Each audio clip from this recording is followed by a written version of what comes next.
কারো সম্পর্কে কিছু বলার আগে সত্যি জানার চেষ্টা করুন, কারণ অনুমান করে বলা কথা সবসময় সত্যি নাও হতে পারে।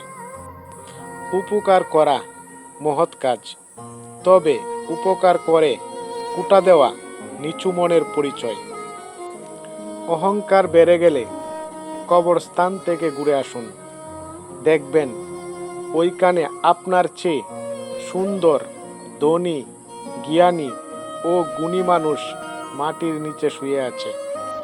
জীবনে ভালো দিন পেতে অনেকগুলো খারাপ দিনের সাথে যুদ্ধ করতে হয়।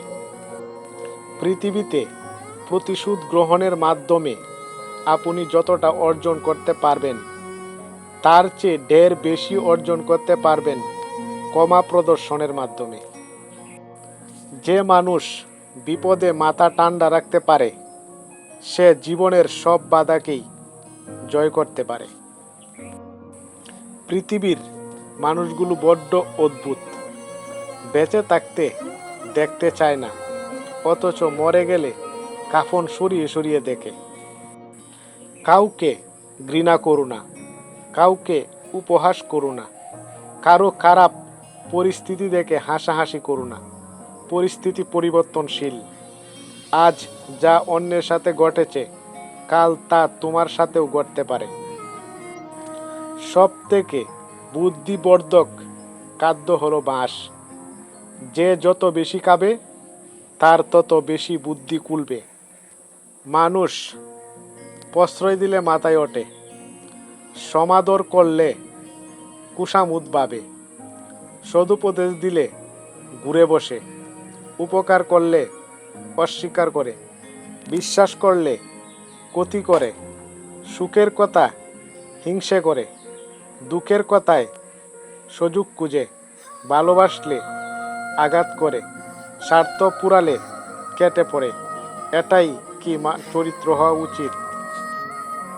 আপনি যেটাকে আপনার জীবনের শেষ ভাবছেন, আল্লাহ সুবহানাহু তাআলা হয়তো ঠিক সেখান থেকেই আপনার জীবনকে শুরু করতে চান। কি ভাবছেন? মানুষের উপকার করলে মহান হবেন? ভুল ভাবছেন। স্বার্থের দুনিয়া, কাজ মিটে গেলেই আপনাকে ভুলে যাবে। মানুষ কি বলবে বলুক, তোমার সৎ ইচ্ছা আর স্বপ্ন পূরণের জন্য যা করা দরকার তাই করে যাও। সফলতা দিয়ে তাদের মুখে তালা লাগাও। এমন একটা সময় আসবে যখন জ্ঞানীরা জ্ঞানী হবার কারণে অনুশোচনা করবে, আর মূর্খরা তাদের মূর্খতার জন্য গর্ববোধ করে বেড়াবে, আর দুর্নীতিবাজরা তাদের দুর্নীতির জন্য উল্লাস করবে। বর্তমান সমাজে বেঈমান আর স্বার্থপর মানুষরাই দেখছি ভালো আছে। জীবন যুদ্ধে হেরে যাচ্ছে শুধু সৎ ও বিশ্বাসী মানুষগুলোই। বোকা মানুষগুলো অল্প সুখের দামে গোটা হৃদয়টাকে বিক্রি করে ফেলে।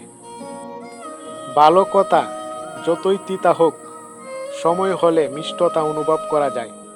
কিছু মানুষ যতই আপন হোক, সময় হলে আসল রূপটা চেনা যায়। দেখবেন যারা মিষ্টি কথা বলে, তাদের অধিকাংশ কথাই মিথ্যা।